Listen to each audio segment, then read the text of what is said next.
Physics ഒരുപാട് കുട്ടികളുടെ പേടി സ്വപ്നമായി മാറുന്നത് എന്തുകൊണ്ടാണ്?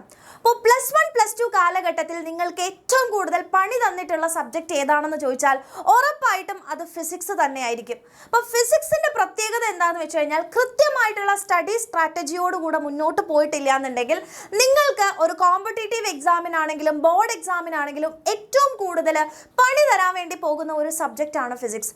സോ ഈ ഒരു വീഡിയോയിൽ നമ്മൾ ഡിസ്കസ് ചെയ്യാൻ പോകുന്നത് എങ്ങനെയാണ് ഈ ഒരു പേടി സ്വപ്നമായിട്ടുള്ള ഫിസിക്സിനെ വളരെ ഈസിയായി സ്ട്രാറ്റജിക്കലി നമ്മൾ പഠിച്ച് മുമ്പോട്ട് പോകുക, എങ്ങനെയാണ് ബോർഡ്സ് ആൻഡ് കോമ്പറ്റേറ്റീവ് ആയിട്ടുള്ള എക്സാംസിന് നമ്മൾ പ്രിപ്പയർ ചെയ്യേണ്ടത് എന്നതാണ് ഡീറ്റെയിൽഡ് ആയിട്ട് നമ്മൾ ഡിസ്കസ് ചെയ്യാൻ പോകുന്നത്.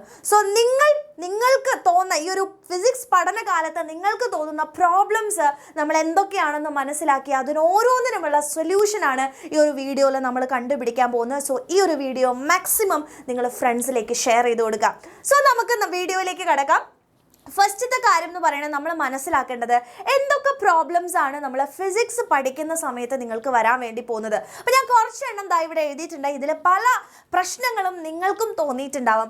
ഒന്നാമത്തെ കാര്യം എന്ന് പറയുന്നത് ഫീലിംഗ് വെരി ടഫ് അല്ലെ, ഫിസിക്സ് എന്ന് കേൾക്കുമ്പോൾ തന്നെ ഭയങ്കര ടഫായിട്ടുള്ള ഒരു സബ്ജക്റ്റ് ആണ് എന്ന് നിങ്ങൾക്ക് തോന്നുന്നുണ്ടാവും, അല്ലെങ്കിൽ പഠിക്കുന്ന സമയത്തും വളരെ ടഫായിട്ടുള്ള ഒരു സബ്ജക്റ്റ് ആണെന്ന് നിങ്ങൾക്ക് തോന്നുന്നുണ്ടാവും. രണ്ടാമത്തെ കാര്യം എന്ന് പറയുന്നത് ടു മെനി ഫോർമുലാസ് അല്ലെ, ഫിസിക്സ് എന്ന് പറയുമ്പോൾ തന്നെ ഒരുപാട് ഫോർമുലാസ് നമ്മൾ കാണാതെ പഠിക്കേണ്ടതുണ്ട്, ഫോർമുലാസ് നമ്മൾ മനസ്സിലാക്കേണ്ടതുണ്ട് അല്ലെ. +1 +2 നിങ്ങൾ എടുക്കുകയാണെങ്കിൽ ഏറ്റവും കൂടുതൽ ഫോർമുലാസ് നിങ്ങൾ പഠിക്കുന്നത് ഫിസിക്സിൽ തന്നെയാണ്. ഇനി രണ്ടാമത്തെ അല്ലെങ്കിൽ മൂന്നാമത്തേതായിട്ട് നമുക്ക് ഏറ്റവും കൂടുതൽ കുട്ടികൾക്ക് വരുന്ന ഒരു പ്രോബ്ലമാണ് ന്യൂമറിക്കൽസ് സോൾവ് ചെയ്യാൻ പറ്റില്ല എന്ന് പറയുന്നത്. അപ്പോൾ ഫിസിക്സ് നോക്കുകയാണെങ്കിൽ ഇപ്പോൾ കോമ്പറ്റേറ്റീവ് എക്സാംസ് നോക്കുകയാണെങ്കിൽ ഏറ്റവും കൂടുതലായിട്ട് ന്യൂമറിക്കൽസ് ചോദിക്കുന്നത് ഫിസിക്സ് എന്നാണ്. അപ്പോൾ അതുകൊണ്ട് തന്നെ അത് സോൾവ് ചെയ്യാൻ പറ്റാത്ത ഒരു അവസ്ഥയാണ് ഒരുപാട് കുട്ടികൾക്ക് ഈ ഫിസിക്സിനോടുള്ള ഒരു വിരക്തി തോന്നാനുള്ള മെയിൻ ആയിട്ടുള്ള കാരണം എന്ന് പറയുന്നത്. ആൻഡ് അടുത്ത കാര്യമാണ് ബാക്ക്ലോഗ്സ് അല്ലെ, പഠിച്ചു മുമ്പോട്ട് പോകാൻ പറ്റാത്തത് കൊണ്ട് തന്നെ ഒരുപാട് ബാക്ക്ലോഗ്സ് വരുന്ന അല്ലെ, പഠിക്കാൻ പറ്റാതെ കുറേ ബേർഡനായി അത് അവിടെ ബാക്ക്ലോഗ് ആയിട്ട് കിടക്കുന്നതാണ് അടുത്ത പ്രശ്നം എന്ന് പറയുന്നത്. ആൻഡ് അടുത്ത കാര്യം ടൈം മാനേജ് ചെയ്യാൻ പറ്റില്ല അല്ലെ. അപ്പോൾ ഫിസിക്സ് പഠിക്കുന്ന സമയത്ത് നമുക്ക് ഒരുപാട് ന്യൂമറിക്കൽസ് ചെയ്യേണ്ടി വരും. ഒരിക്കലും നമ്മൾ പഠിച്ച സാധനങ്ങളല്ല വരിക അല്ലെ, ആ ഒരു കോൺസെപ്റ്റ് ഉപയോഗിച്ചുകൊണ്ടുള്ള ചോദ്യങ്ങളാണ് വരിക. അപ്പോൾ ഒരുപാട് നമുക്ക് പഠിക്കാനും പ്രോബ്ലംസ് പ്രാക്ടീസ് ചെയ്യേണ്ട അവസ്ഥ വരും. സോ ടൈം മാനേജ് ചെയ്യുന്നതാണ് അടുത്ത ഒരു പ്രശ്നമായിട്ട് വരുന്നത്. ആൻഡ് ടു മെനി റിസോഴ്സ് അല്ലേ, ഇപ്പോൾ ഫിസിക്സ് പഠിക്കാൻ വേണ്ടി പ്രത്യേകിച്ച് കോമ്പറ്റേറ്റീവ് എക്സാംസിനൊക്കെ നമുക്ക് ഒരുപാട് റിസോഴ്സുകൾ ഉണ്ടാവും. അപ്പോൾ ഒരുപാട് റിസോഴ്സുകൾ നമ്മൾ ഫിസിക്സിന് എടുത്ത് പഠിക്കുകയാണെങ്കിൽ അത് നമുക്ക് അഡ്വേഴ്സ് ആയിട്ടാണ് എഫക്റ്റ് ചെയ്യുക എന്നുള്ളത് നമുക്ക് ഡിസ്കസ് ചെയ്യാനുണ്ട്. ദെൻ മെയിൻ ഡിസ്ട്രാക്ഷൻസ് അല്ലേ, അതായത് അതിപ്പോൾ ഫിസിക്സിൽ നിന്ന് മാത്രമല്ല ഏതൊരു കാര്യം നമ്മൾ പഠിക്കുമ്പോഴും ഒരുപാട് ഡിസ്ട്രാക്ഷൻസ് ഉണ്ടാവും. ഇതെല്ലാം നമുക്ക് ഫിസിക്സിൽ നല്ലൊരു മാർക്കിലേക്ക് അല്ലെങ്കിൽ നന്നായിട്ട് സ്കോർ ചെയ്യുന്നതിൽ നിന്ന് നിങ്ങളുടെ പിന്നോട്ട് വലിക്കുന്ന കുറച്ച് പ്രോബ്ലംസ് ആണ്. സോ നമുക്ക് ഇനി എങ്ങനെ ഇതിനെ നേരിടാം അല്ലെങ്കിൽ ഫിസിക്സിനെ നമ്മുടെ ഒരു സ്ട്രോങ് ആയിട്ടുള്ള സബ്ജക്റ്റ് ആക്കി എങ്ങനെ മാറ്റാം എന്നാണ് നമ്മൾ നോക്കുന്നത്. കാരണം ഒരു കോമ്പറ്റേറ്റീവ് എക്സാം നോക്കുകയാണെങ്കിൽ അല്ലെങ്കിൽ ബോർഡ്സിനാണെങ്കിലും നിങ്ങളുടെ പെർസെൻറ്റേജിലും എല്ലാത്തിലും നിങ്ങളുടെ റിസൾട്ടിലും ഏറ്റവും കൂടുതൽ വ്യത്യാസം ഉണ്ടാക്കാൻ സാധ്യതയുള്ളത് ഈ ഒരു ഫിസിക്സിന്റെ സ്കോർ ആയതുകൊണ്ട് തന്നെയാണ്. സോ ഫസ്റ്റ് ഓഫ് ഓൾ നമുക്ക് ആദ്യം മനസ്സിലാക്കേണ്ടത് എങ്ങനെ പഠിക്കണം. ഇത് പലർക്കും അറിയുന്ന കാര്യം തന്നെയാണ്, എങ്ങനെയാണ് ഫിസിക്സ് പഠിക്കേണ്ടത് എന്നുള്ളത്. ഇനി അറിയില്ല എന്നുണ്ടെങ്കിൽ ജസ്റ്റ് നോക്കുക. ഒരിക്കലും നിങ്ങൾ ടെക്സ്റ്റ് ബുക്ക് വായിച്ച് പഠിക്കുക എന്ന് പറയുന്നത് ഫിസിക്സിനെ അപേക്ഷിച്ച് നടക്കുന്ന കാര്യമല്ല. അപ്പോൾ NCERT ടെക്സ്റ്റ് ബുക്ക് വായിക്കുക എന്ന് പറയുന്നത് ഫിസിക്സിൻ്റെ കാര്യത്തിൽ നിങ്ങൾ മാറ്റിവെക്കുക. സോ ഫസ്റ്റ് ഓഫ് ഓൾ നിങ്ങൾക്ക് കോൺസെപ്റ്റ് ക്ലാരിറ്റിയോടുകൂടെ പഠിക്കണം.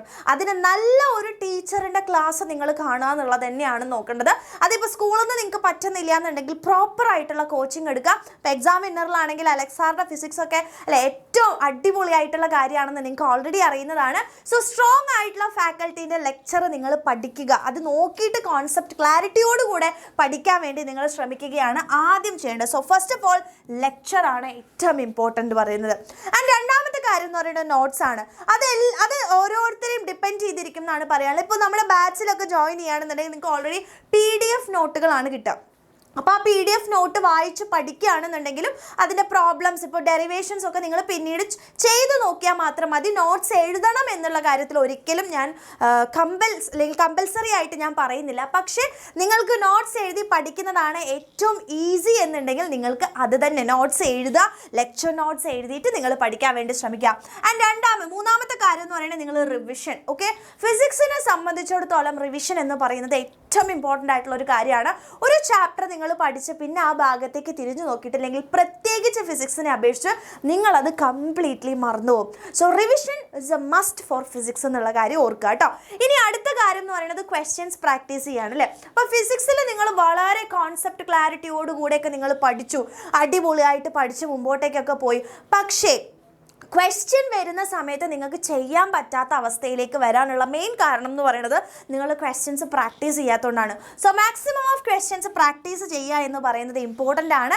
ആൻഡ് ഏറ്റവും അവസാനം നമുക്ക് എക്സാമിനൊക്കെ പഠിക്കണം എന്നുണ്ടെങ്കിൽ എപ്പോഴും നമുക്ക് ആവശ്യം ഷോർട്ട് നോട്ട്സ് ആണ്. സോ ഫിസിക്സിനെയൊക്കെ സംബന്ധിച്ചിടത്തോളം ഫോർമുലാസും ചെറിയ ചെറിയ നോട്ട്സുകളൊക്കെ ഉണ്ടാക്കുന്നത് ഏറ്റവും നല്ലൊരു കാര്യമാണ്. സോ ഷോർട്ട് നോട്ട്സ് ആണ് അടുത്തതായിട്ട് നമുക്ക് വേണ്ടത്. സോ ഇങ്ങനെയാണ് നിങ്ങൾ ഫിസിക്സ് പഠിച്ചു പോകേണ്ടതെന്ന് മനസ്സിലാക്കുക. ഇനി അടുത്ത കാര്യം എന്ന് പറയുന്നത് നിങ്ങളുടെ കുറച്ച് പ്രോബ്ലംസ് അല്ലെങ്കിൽ ഈ ഒരു ഫിസിക്സ് നിങ്ങൾക്ക് ഈസി ആക്കണമെങ്കിൽ കുറച്ച് കാര്യങ്ങൾ നിങ്ങൾ ശ്രദ്ധിക്കാനുണ്ട്. ഒന്നാമത്തെ കാര്യം, ഫിസിക്സിന് ബേസിക്സ് നിങ്ങൾക്ക് സ്ട്രോങ് ആക്കിയേ പറ്റുള്ളൂ. അപ്പം മെയിനായിട്ട് നിങ്ങൾ വെറുതെ പഠിച്ചു പോവാം, കാണാപ്പാഠം പഠിച്ചു പോവാം എന്ന് വിചാരിക്കുകയാണെങ്കിൽ ഫിസിക്സിൽ നടക്കില്ല. അതൊരിക്കലും നടക്കാൻ വേണ്ടി പോകുന്ന ഒരു കാര്യമല്ല. So first of all your basics should be strong. അപ്പോൾ അതിന് വേണ്ടിയിട്ട് നിങ്ങൾ ഒരിക്കലും ഡൗട്ട്സ് വെക്കാതെ പഠിച്ചു പോകുക എന്നുള്ളതാണ് ഏറ്റവും ഇമ്പോർട്ടൻ്റ് ആയിട്ട് കാണിക്കുന്നത്. സോ നിങ്ങളുടെ ബേസിക്സ് സ്ട്രോങ് ആണോ എന്നുള്ളത് നിങ്ങൾ ഇപ്പോൾ തന്നെ എന്ത് ചെയ്യുക, ഉറപ്പ് വരുത്താൻ വേണ്ടി നോക്കുക. ഇനി അടുത്ത കാര്യം എന്ന് പറയുന്നത് നമുക്കറിയാം കുറേ ക്വസ്റ്റ്യൻസ് ഫിസിക്സിൽ ചെയ്യാനുണ്ടല്ലേ. സോ ഇപ്പോൾ ഒരു ടീച്ചർ നിങ്ങൾക്ക് ഒരു ക്വസ്റ്റ്യൻ തരികയാണെന്നുണ്ടെങ്കിൽ ആ ക്വസ്റ്റ്യൻ നിങ്ങൾക്ക് സ്വന്തമായിട്ട് സോൾവ് ചെയ്യാൻ വേണ്ടി നിങ്ങൾ ആദ്യം ട്രൈ ചെയ്യണം. ഒരിക്കലും ടീച്ചർ പറഞ്ഞു തരട്ടെ എന്ന് വിചാരിച്ച് നിങ്ങൾ വെയിറ്റ് ചെയ്യരുത്. ഓൾറെഡി നിങ്ങൾ പഠിച്ചിട്ടുള്ള ഒരു കോൺസെപ്റ്റ് റിലേറ്റ് ചെയ്ത ക്വസ്റ്റ്യൻ ആണെന്നുണ്ടെങ്കിൽ നിങ്ങൾ സ്വന്തമായിട്ട് അത് ക്രാക്ക് ചെയ്യാൻ പറ്റുന്നുണ്ടോ എന്ന് നോക്കുക.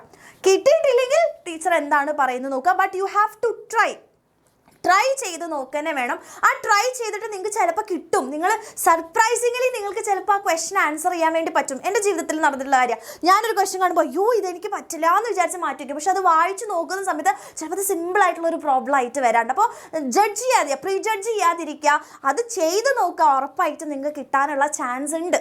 എല്ലാ ക്വസ്റ്റ്യനും കിട്ടുമെന്ന് ഞാൻ പറയുന്നില്ല, but you have to try by yourself. Okay, അതാണ് അടുത്തതായിട്ട് നിങ്ങൾ ചെയ്യേണ്ടത്.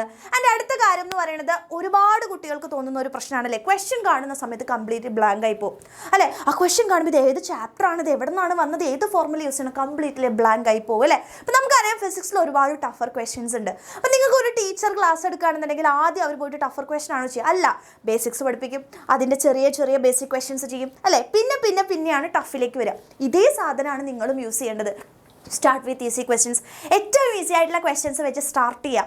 ആൻഡ് അടുത്ത കാര്യം എന്ന് പറയുന്നത് don't mug up with the questions. അതായത് ക്വസ്റ്റ്യൻസും ആൻസേഴ്സും കാണാപ്പാഠം പഠിക്കുക എന്ന് പറയുന്നത് ഒരിക്കലും +1 +2 നടക്കില്ല. 10ാം ക്ലാസ്സിൽ നടക്കും. ചില ക്വസ്റ്റ്യൻസ് ഒക്കെ ഡയറക്റ്റ് ആയിട്ടാണ് ചോദിക്കുക. സോ അവിടെ കാണാപ്പാഠം പഠിച്ചാലും പ്രശ്നം വരുന്നില്ല. പക്ഷേ ക്വസ്റ്റ്യൻസും ആൻസേഴ്സും ഈ +1 +2 റിമെമ്പർ ചെയ്ത് പോകാമെന്ന് പറയുന്നത് നെവർ ഡു. ഓക്കെ, അത് ചെയ്യരുത് എന്നാണ് എനിക്ക് പറയാനുള്ളത്. മെയിൻ ആയിട്ടുള്ള കാര്യം, അതേ ക്വസ്റ്റ്യൻസ് അല്ല ചോദിക്കുന്നുണ്ടാവുക, കോൺസെപ്റ്റ് ഓറിയൻറ്റഡ് ആയിട്ട് നമ്പേഴ്സ് മാറ്റിയൊക്കെയാണ് ചോദിക്കുന്നുണ്ടാവുക. സോ ഉറപ്പായിട്ടും എന്ത് ചെയ്യണം, ആ കോൺസെപ്റ്റ് ക്ലാരിറ്റിയോട് കൂടിയാണ് നിങ്ങൾ പഠിക്കേണ്ടത്. കാണാപ്പാഠം പഠിച്ചു പോരുത് കേട്ടോ. ഓക്കെ, അടുത്ത കാര്യം എന്ന് പറയുന്നത് റിസോഴ്സസ്. ആദ്യം മെയിൻ കാര്യം എന്ന് പറയുന്നത് നമ്മളുടെ റിസോഴ്സ് എന്ന് പറയുന്നത് NCERT ആണ്. പക്ഷേ ഫിസിക്സിൽ നിങ്ങൾ NCERT വായിക്കണം എന്ന് ഞാൻ പറയില്ല. കോൺസെപ്റ്റ് ക്ലാരിറ്റി ലെക്ചർ കേട്ട് പഠിക്കുക, നോട്ട്സ് നന്നായിട്ട് പഠിക്കുക. NCERT നിങ്ങൾ അതിൻ്റെ എക്സാമ്പിൾസ്, എക്സസൈസ് കാര്യങ്ങളൊക്കെ അതായത് നോക്കാൻ വേണ്ടി ഉപയോഗിക്കുക. ഇനി കോമ്പറ്റേറ്റീവ് ആയിട്ടുള്ള എക്സാംസ് നോക്കുകയാണെങ്കിൽ നിങ്ങൾക്ക് ഒരുപാട് റിസോഴ്സുകൾ മിസ് പറഞ്ഞു തന്നിട്ടുണ്ട്. ഓൾറെഡി ചാനലിൽ പോയി നോക്കിയാൽ മതി, കാണാൻ പറ്റും. ആ റിസോഴ്സുകളിൽ നിങ്ങൾ ഒരു റിസോഴ്സ് സെലക്ട് ചെയ്തിട്ട് ബെസ്റ്റ് ഏതാണ് നോക്കുക, ആ ഒരു റിസോഴ്സിനെ നിങ്ങൾ ഫോളോ ചെയ്യാൻ വേണ്ടി നോക്കുക. ടു മെനി റിസോഴ്സസ് നമുക്ക് ആവശ്യമില്ല. അത് നിങ്ങളെ അഡ്വേഴ്സ് ആയിട്ട് എഫക്റ്റ് ചെയ്യാണ് ചെയ്യാമെന്ന് മനസ്സിലാക്കുക കേട്ടോ. ഓക്കെ, ഇനി അടുത്ത കാര്യം എന്ന് പറയുന്നത് ടിക്ക് സർക്കിൾ സ്റ്റാർ സ്ട്രാറ്റജി. അതായത് നിങ്ങൾ ഒരുപാട് ചോദ്യങ്ങൾ ചെയ്യും അല്ലേ. ചിലപ്പോൾ പല ക്വസ്റ്റ്യൻസ് നിങ്ങൾക്ക് നന്നായിട്ട് അറിയുന്നതായിരിക്കും. സോ അത് റിപ്പീറ്റ് ചെയ്ത് നിങ്ങൾ ചെയ്യേണ്ട ആവശ്യമില്ല. അപ്പോൾ നിങ്ങൾ ചെയ്യുന്ന സമയത്ത് തന്നെ നിങ്ങൾക്ക് നന്നായിട്ട് ഈസി ആയിട്ട് നിങ്ങൾക്ക് ആൻസർ ചെയ്യാൻ പറ്റുന്നതിന് ജസ്റ്റ് ഒരു ടിക്ക് ഇട്ട് കൊടുക്കുക. അതാണ് ആദ്യം ചെയ്യേണ്ടത് കേട്ടോ. അപ്പോൾ ഒരു ടിക്ക് ഇട്ട് കൊടുക്കുക. അപ്പോൾ നിങ്ങൾക്ക് പിന്നീട് മനസ്സിലാവും ഓക്കെ ഇത് എനിക്ക് നന്നായിട്ട് അറിയുന്നതാണ് എന്നുള്ളതാണ് നിങ്ങൾക്ക് അതിൽ നിന്ന് അർത്ഥം. അത് കഴിഞ്ഞ് നിങ്ങൾക്ക് ചില ക്വസ്റ്റ്യൻസ് നിങ്ങൾക്ക് കിട്ടുന്നില്ല, ഭയങ്കര ടഫായിട്ട് തോന്നുകയാണ്. സോ അതിനെന്ത് ചെയ്യുക, സർക്കിൾ ചെയ്ത് വെക്കാം. ആൻഡ് ചില ക്വസ്റ്റ്യൻസ് നിങ്ങൾക്ക് അറിയാം ഈസി ആയിരിക്കും, ചിലപ്പോൾ ടഫ് ആയിരിക്കാം, ബട്ട് ഇമ്പോർട്ടൻ്റ് ആയിരിക്കാം അല്ലേ. അപ്പോൾ വളരെ ഇമ്പോർട്ടൻ്റ് ആയിട്ടുള്ള കാര്യങ്ങളാണെന്നുണ്ടെങ്കിൽ നിങ്ങൾ എന്ത് ചെയ്യണം, ഇതേപോലെ സ്റ്റാർ ഇട്ട് വെക്കുക. സോ ദാറ്റ് നിങ്ങൾക്ക് ലാസ്റ്റ് ടൈമിൽ നിങ്ങൾക്ക് വേഗം റിവിഷൻ ചെയ്യാൻ വേണ്ടിയിട്ട് അത് ഏറ്റവും വീണ്ടും നമുക്ക് മനസ്സിലാക്കാൻ പറ്റും. സ്റ്റാർ എന്നുള്ളത് നമ്മൾ നോക്കണം, ഇമ്പോർട്ടൻ്റ് ആണ്. സർക്കിളുകൾ ടഫാണ്. അപ്പോൾ നിങ്ങൾക്ക് പിന്നീട് അതിന് ടൈം കൊടുത്ത് പഠിക്കാനൊക്കെ എപ്പോഴും ക്വസ്റ്റ്യൻസ് അല്ലേ, നമുക്ക് കുറേ നോക്കി ടൈം മാനേജ് ചെയ്യുന്നത് ഇതിലൊക്കെ തന്നെയാണ്. അപ്പോൾ അതൊന്ന് നിങ്ങൾ ട്രൈ ചെയ്ത് നോക്കാൻ വേണ്ടി ശ്രമിക്കാം. ഓക്കെ. ആൻഡ് നെക്സ്റ്റ് കാര്യം എന്ന് പറയുന്നത് നിങ്ങൾ എല്ലാവരും ശ്രദ്ധിക്കേണ്ട പോലെയാണ്, ബി ഷെയിംലെസ് അല്ലേ. ഒരു നാണോ ആവശ്യമില്ല അല്ലേ. നാണക്കേടാണ്, അയ്യോ എനിക്ക് ഡൗട്ട് ചോദിക്കാൻ നാണക്കേടാണ്, അവരെന്ത് വിചാരിക്കും, ഇവരെന്ത് വിചാരിക്കും, ഞാൻ പൊട്ടിയാണെന്ന് വിചാരിക്കും, പൊട്ടനാണെന്ന് വിചാരിക്കും. നോ സീൻ അല്ലേ. നമ്മളുടെ എവിടെ അല്ലേ, നമ്മൾ എവിടെയാണ് ഇതിൻ്റെ റിസൾട്ട്, അത് മാത്രമാണ് നാട്ടുകാർ കാണാൻ പോകുന്നുള്ളൂ, മറ്റുള്ളവർ ചോദിക്കാൻ വേണ്ടി പോകുന്നുള്ളൂ. സോ നിങ്ങൾ ഒരു നാണക്കേടും ഇല്ലാണ്ട് നിങ്ങൾക്ക് എന്ത് ഡൗട്ടാണോ, even it is a very small doubt, ask. Okay, ചോദിച്ചിട്ട് അല്ലേ, ടീച്ചേഴ്സിനെ വെറുപ്പിച്ചിട്ടാണെങ്കിലും എന്ത് ചെയ്യുക, ആ ഡൗട്ട്സ് നിങ്ങൾ ക്ലിയർ ചെയ്ത് മുന്നോട്ട് പോവുക.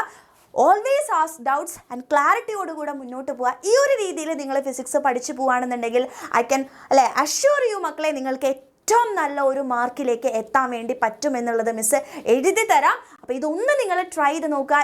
നിങ്ങൾ ട്രൈ ചെയ്യുമെന്നുണ്ടെങ്കിൽ ഉറപ്പായിട്ടും താഴെ നിങ്ങൾ കമൻറ്റ് ചെയ്യാൻ ഈ ഒരു വീഡിയോ മാക്സിമം മക്കളെ നിങ്ങൾ ഫ്രണ്ട്സിലേക്കൊക്കെ എന്ത് ചെയ്ത് കൊടുക്കുക, ഒന്ന് ഷെയർ ചെയ്ത് കൂടെ കൊടുക്കുക. ഓക്കെ മക്കളെ, താങ്ക് യു.